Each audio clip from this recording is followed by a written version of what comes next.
எது நம்முடைய வெளிச்சம்? தேவ பிள்ளைகளுக்கு எது வெளிச்சம்? கர்த்தருக்கு மகிமை. சங்கீதம் 27:1 வாசிக்கிற போது சங்கீதக்காரன் சொல்லுகிறான், கர்த்தர் என் வெளிச்சமும். தேவனுடைய வெளிச்சம் உங்ககிட்ட வந்துட்டா, வெளிச்சத்தின் பிள்ளைகளாய் இருந்தா யாருக்கும் பயப்பட வேண்டிய அவசியம் இல்லை. அது சொல்லுகிறான், யாருக்கு பயப்படுவேன்? எதற்கு நான் அஞ்சுவேன்? தேவன் என்னோடு கூட இருக்கிறார். எனக்கு விரோதமாய் ஒரு யுத்தம் எழும்பினாலும் கர்த்தர் நம்மிடத்துல வெளிச்சமாய் நிற்கிற போது சத்துரு வெட்கப்பட்டு போவான். ஏன்னா நீங்க தேவனை சரியாய் உள்வாங்கிக் கொள்ளுகிற போது, அந்த வெளிச்சத்தை உள்வாங்கிக் கொள்ளுகிற போது அவர் எப்படி இருப்பான்னு சொன்னா, எப்பொழுதும் நமக்கான பாதுகாப்பு அரணாய் இருப்பார்.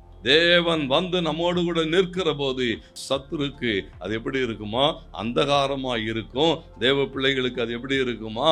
வெளிச்சமாய் இருக்கும்.